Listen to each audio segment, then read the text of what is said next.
Do you understand that? Forget just church as usual. Just forget protocol. Forget it's Tuesday night and you came to hear a little Bible study and go home.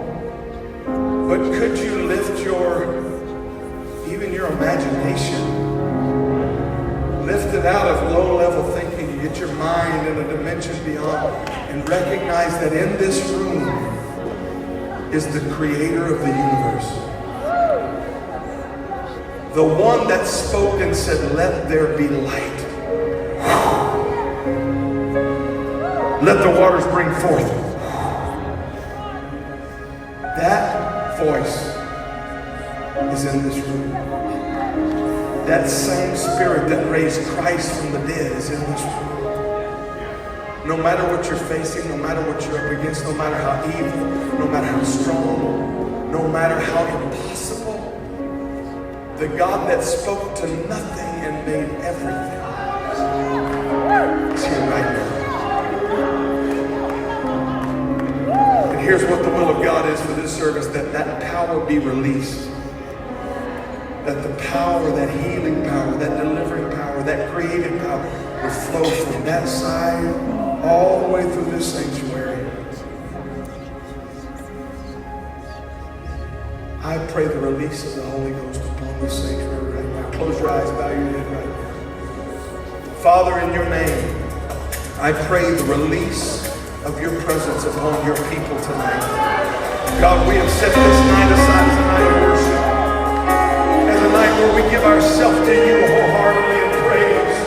God, not just stirring up through emotion and dancing and waving, but God, from the deepest dimensions, we come to worship you tonight. Come on, would you lift your hands and just honor that Creator right now? In His presence, there's fullness of God.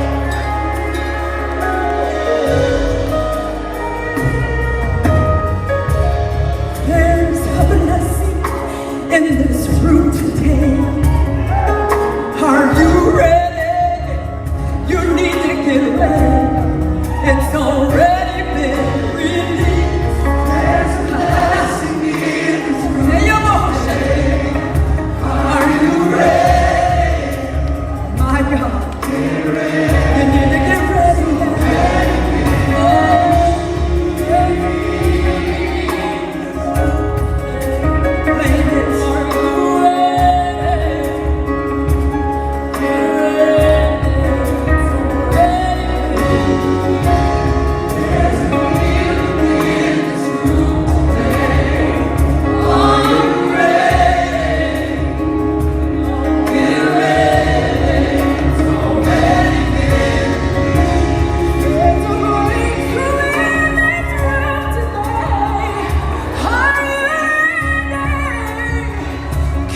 moments. I feel the presence of the Lord, and you may be seated. I know we normally stand in honor of the Word of God. I'm going to ask the choir to stay close. I'll call you back up. I want us to sing another song. Conclusion of this. How many feel something special in the atmosphere tonight? It feels like no limits already around here. And I challenge you that in an atmosphere like this, it's not the time to observe. It's the time to engage. Especially if you come with need in your life or circumstance.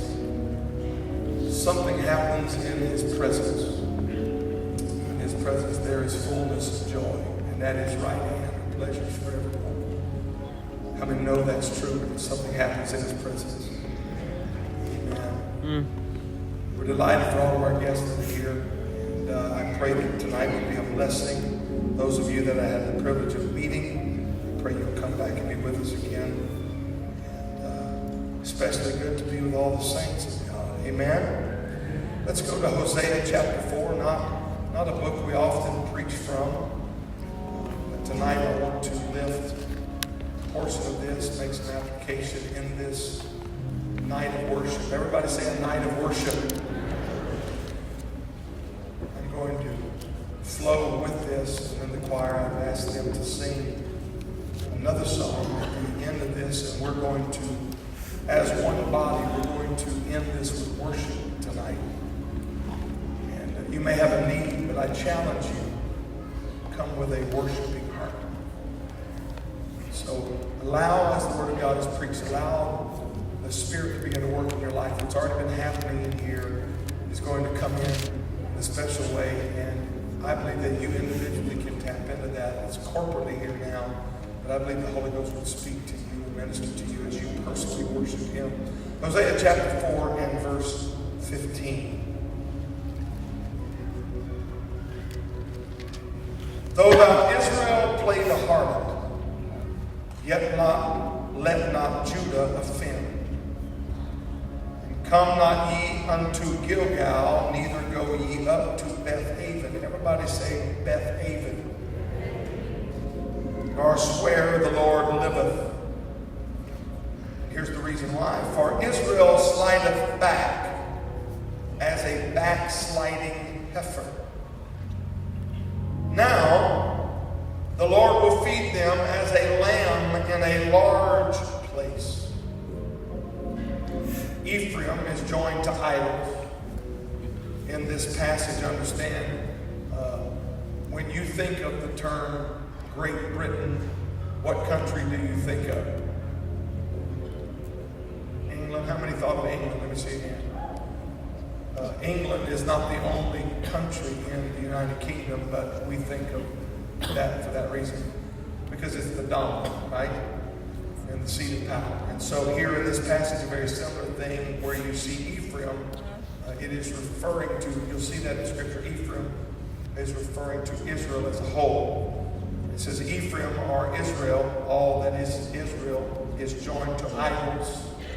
And it's as if he's given up. He says, let him alone. Their drink is sour. They have committed whoredom continually. Her rulers with shame do love, or more modern language would say, they are in love with their shameful acts.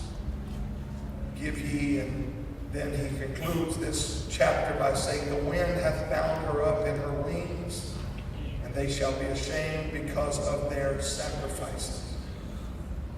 And I want to minister from this passage for a few moments tonight on this title, Don't Let Judah Go There.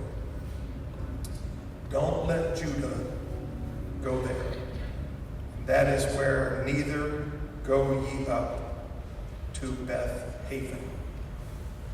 The book of Hosea is a challenging, or need I say, unique book. Probably different than any other book.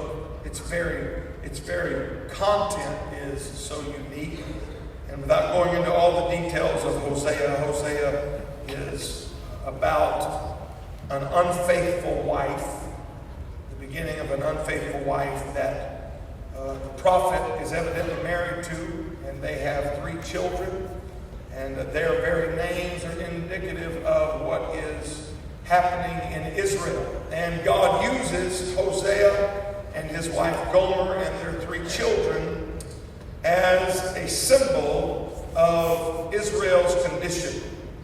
Hosea lived in a very tragic time, the final years of Israel, the northern kingdom. When I speak of Israel in this passage, after Jeroboam, there had been a division. Civil strife existed between the big all-together group, and there had been a division between the northern kingdom, which was Israel, known as Israel, and the southern kingdom, which we know as Judah. So many times when you're reading the Old Testament and you see a reference to Israel versus Judah, after that split with Jeroboam, you will understand which is being referred to. And it is either the southern kingdom, if it is listed as Judah, or Israel, if it is the northern kingdom. And Israel took the route of sin and wickedness quicker, sooner, and gave in. Judah held on for much longer and did their best. And this is the season when Judah is hanging on and is standing and holding true. Meanwhile, Israel has fallen into deep wickedness. And as you read the book of Hosea, other of the authors during this time period, you will see the many sins that were committed. During the reign of this northern kingdom, 4 kings had been murdered by their successors. Remember, these are all supposed to be the people of God. And 4 of their kings were murdered by those that would ascend to the throne following them. And in Hosea 4 and 2, you will see the phrase that says, blood followed blood, which is referring to that murderous transition of the throne. During the same time period, Assyria is expanding, and she is expanding her reach and strengthening her power. And it's in this setting that Hosea and his family become that symbolic group that God will use to convey, not only in that present moment, that would preach to us and Israel for all these years following. And it is a picture, the book of Hosea. I challenge you to read it. It's challenging, but yet very informative, especially if you understand what is going on. But it is a picture of Israel and her unfaithfulness, and how then God would bring judgment upon Israel. And then there is deep and powerful promises to the people of Israel.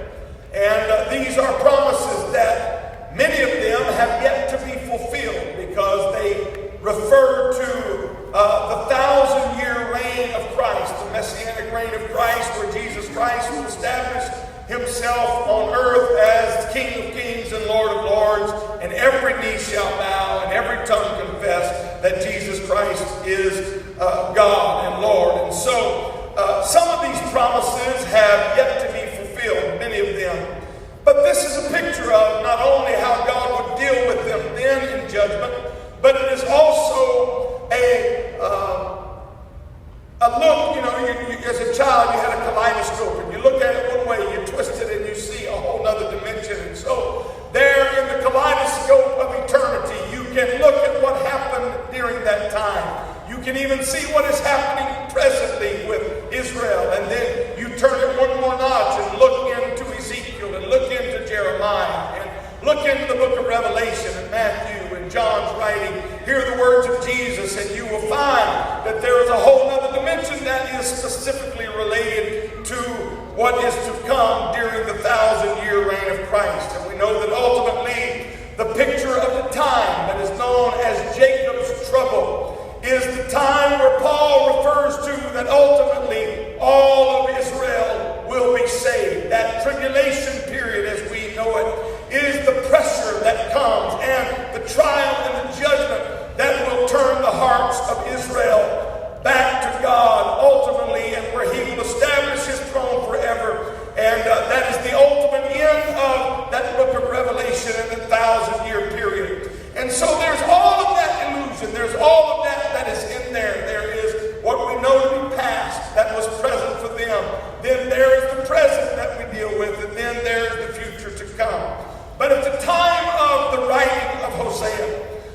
Israel and Judah, Israel in the north and Judah in the south. This division is happening, and Israel in particular in this passage is fallen in deep, ugly sin. When you see in the Old Testament the adulterous woman oftentimes portrayed in the book of Proverbs, you will also see a very close comparison with idolatry, because God views adultery and idolatry the same way. Because from God's perspective, idolatry or false worship is the same as an unfaithful spouse. Is that there was a covenant of marriage. There was a relationship that was sworn and believed on and trusted.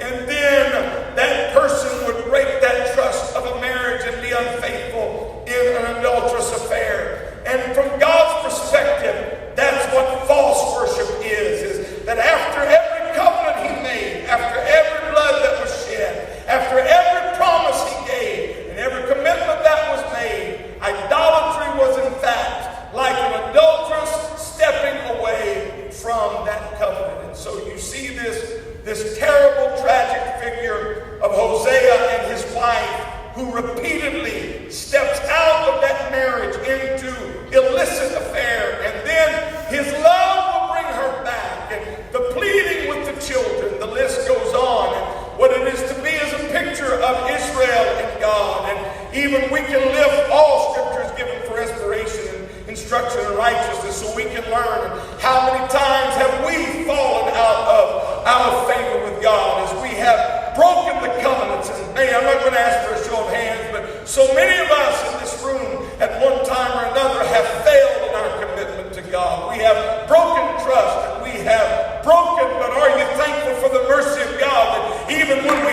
failed him, we stepped out, we're disobedient, the mercy of God is still there.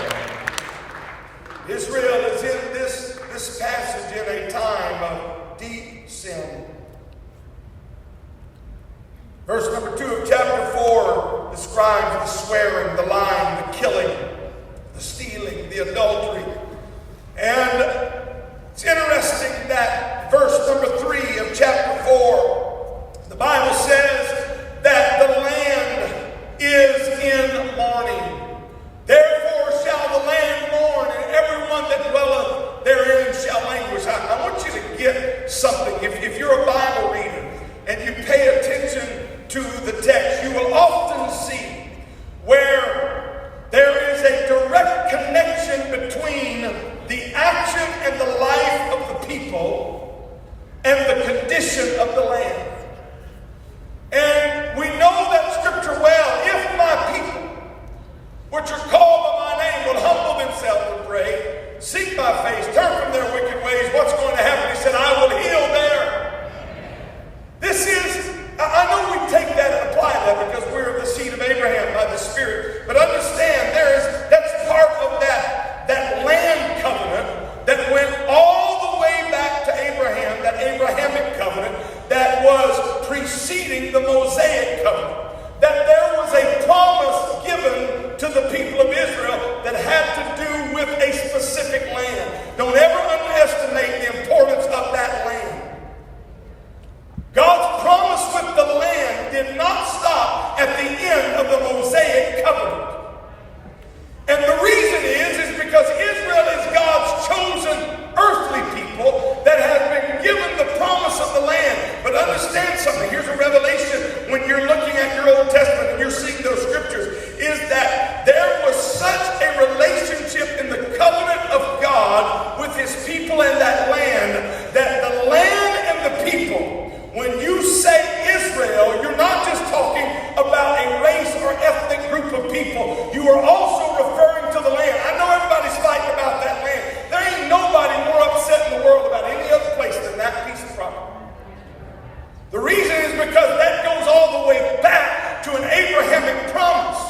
And so whenever God's people Israel sinned, it would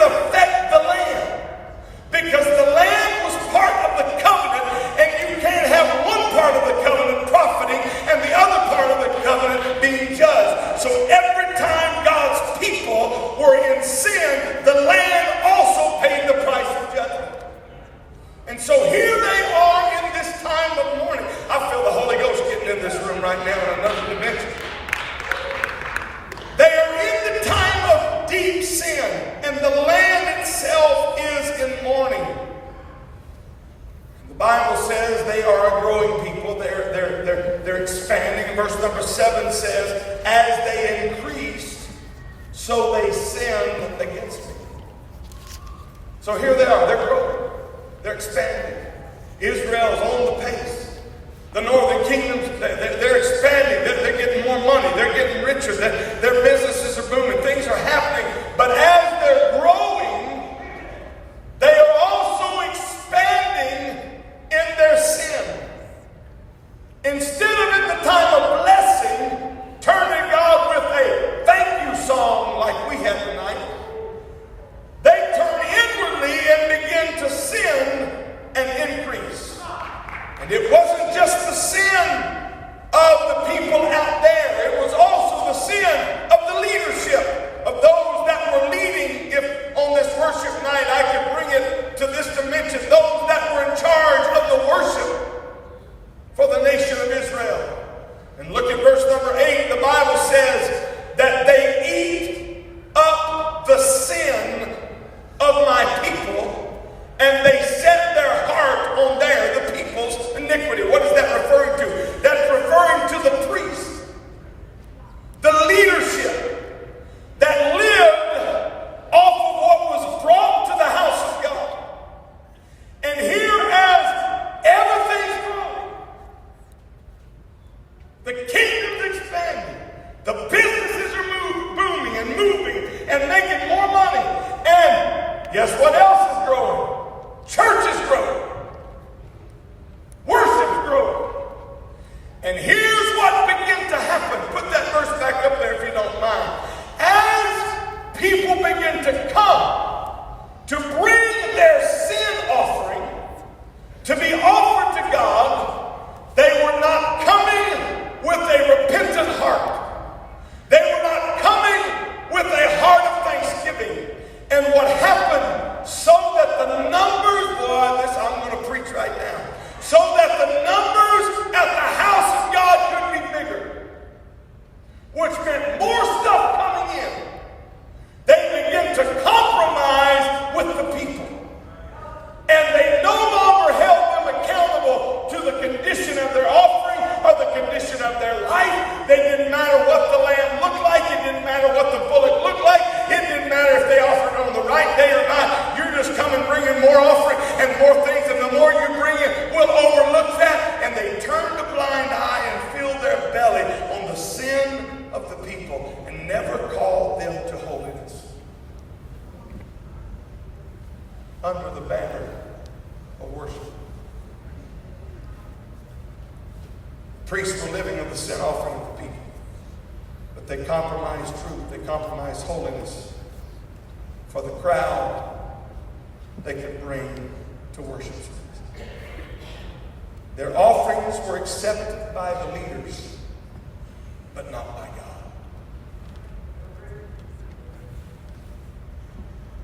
Verse number 12 said, they asked counsel of their stocks and their staff. And I know we immediately think of stocks and bonds. They're asking counsel of their financial. That's not what that means. Stocks literally mean a block of wood that they carved idols out of. It's called the stock.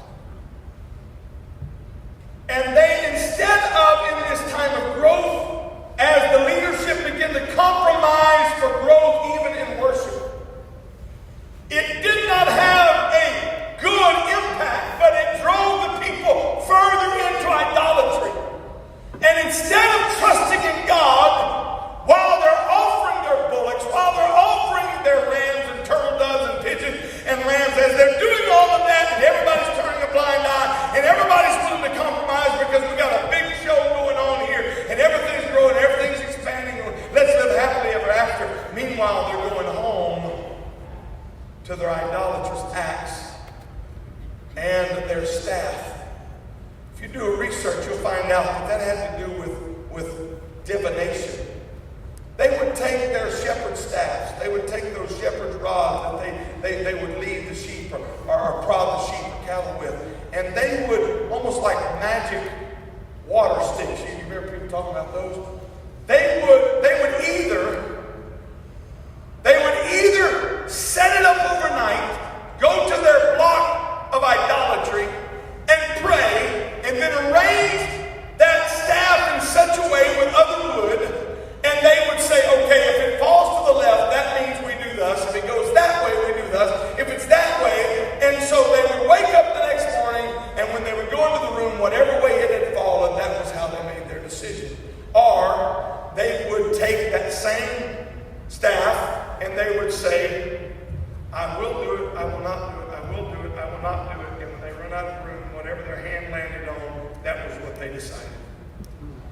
And he said, instead of listening to the voice of God, instead of listening, they have now turned to divination and random chance.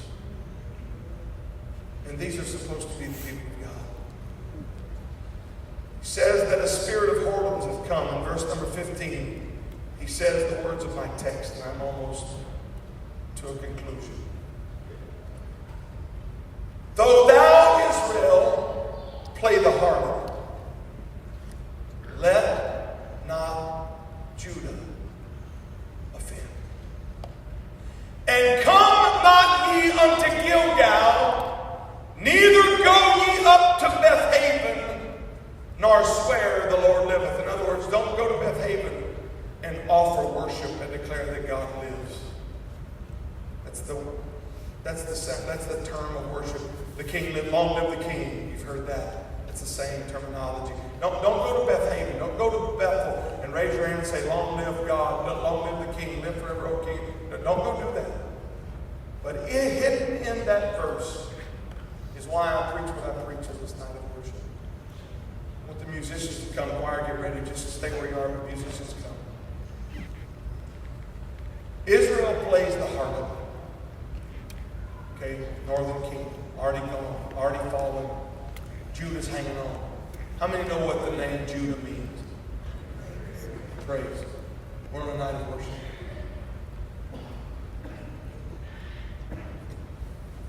Gilgal used to be a place of importance, of godly worship.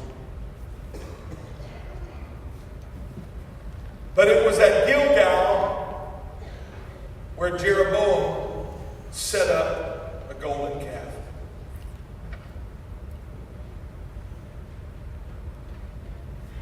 He says, don't let Judah go there.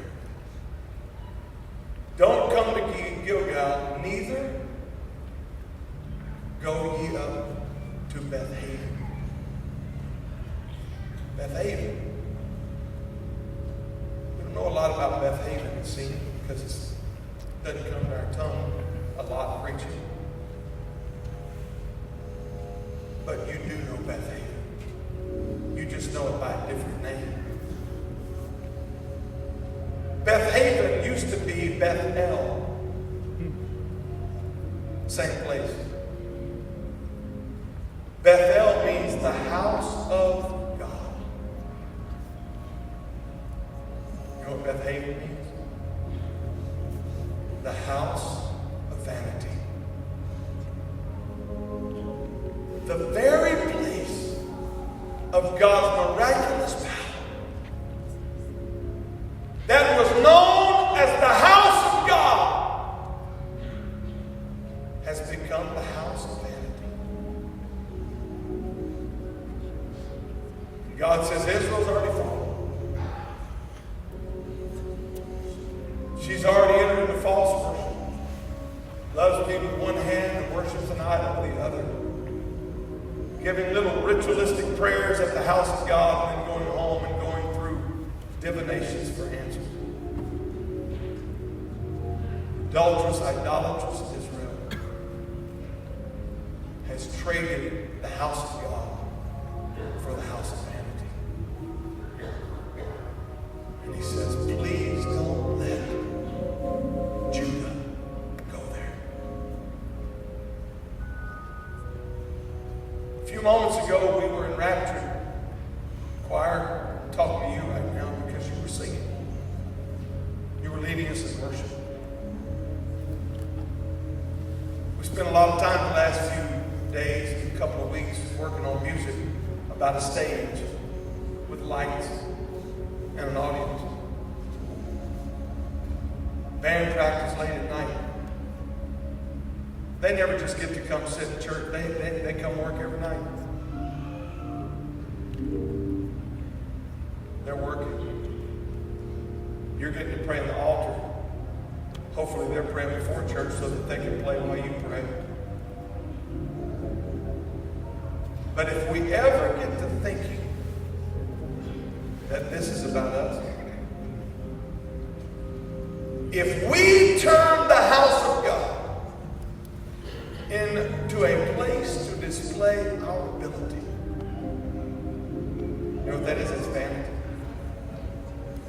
When we begin to do anything we do and it ceases to be worship and becomes about vanity, the judgment of God will fall on that congregation.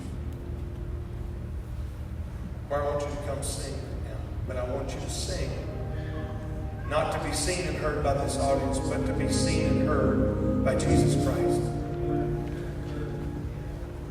We're going to enter into one more. I know this is abnormal. We're going to enter into one more season of worship. They're going to sing a song. And I asked them to sing this song following my message because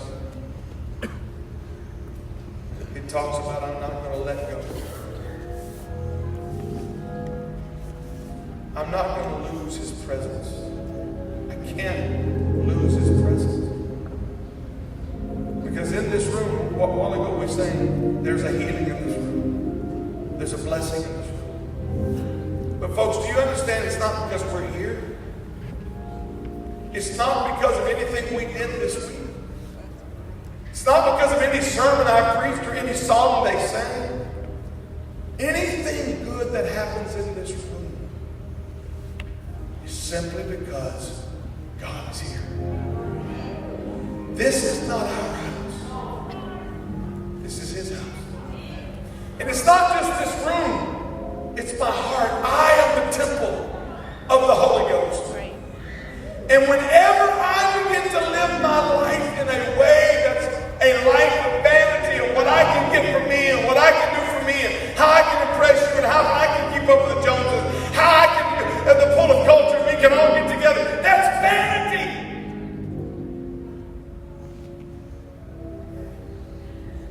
Solomon said, there's an evil I've seen under the sun. It's common among men. He said, a man goes and gets everything he can and eats it to himself, but he doesn't have the power to eat thereof. In other words, what he says, a stranger comes and eats it. He said he goes out and gets everything. He goes and gets the degree. He goes and gets the career. He goes and gets the house, the lawnmower, the dog, the 5 acres, the big pad, the cute wife, and then he dies of a heart attack. He don't have the power to give life thereof. And then somebody else comes and buys the house, drives the car, marries the chick, and moves on. That's Bible. And Solomon says that's vanity. Vanity of vanities. If my life is simply about going out and making money, bringing home a paycheck, when I received the Holy Ghost and I became the temple of the living God, and then I live in a way that's full of vanity and culture of a fallen world, living to make another dollar, living to impress somebody else, or trying to impress people that I don't even know, that don't even like me. It's vanity. But as for me, I just want your favor, God. I want to be able to walk in and lift up holy hands without wrath and doubting. I want to be able to walk into your presence and know you're there to meet me. I want to be able to walk into this sanctuary free from the guilt of sin, free from the carnal clutter of an idolatrous world. The Rock Church, God help us never let it be lost that this is the house of God.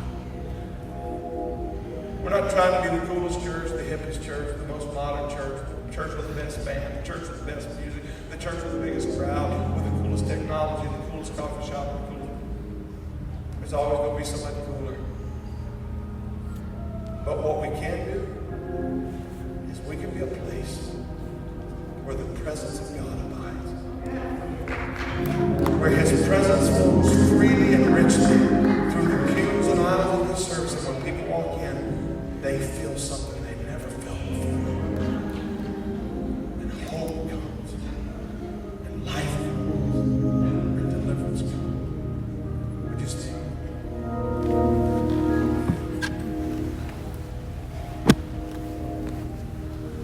I would like every worshiper, not petitioner, but worshiper. Some of the deepest encounters that I had with God was in times of worship, where I just talked to God, or I waited in His presence, I concentrated on Him. I would like, as I've said at the beginning of the service, this is a night of worship. Wouldn't it be a special thing to leave here tonight having tapped into God's presence? Some of you already have. Some of you are in it right now. And you're just wishing I'd be quiet so you can get up there. Others of you you want to, but take a little bit to get life and work and issues off. But maybe your heart's been lifted, faith coming by hearing and hearing by the word of God. And ask the choir to sing in just a moment. But I want those of you, this isn't a massive deal. Everybody may come, maybe only a few come. But I would like to invite those that would just like to worship Him tonight. I know you can worship at your pew, but as a step of saying, God, I want to step out from where I am into another dimension. I know it's a symbolic act. There's not some porthole that you're going to go through and be in another dimension like Art Bell. That's not what I'm talking about. You're just stepping out and saying, you know what, God, I'm going to make the effort tonight to go to a place of worship that maybe I haven't been in a while. And God, I'm not even going to be in a hurry. And I'm not going to leave. I'm not going to leave until I touch you and your spirit.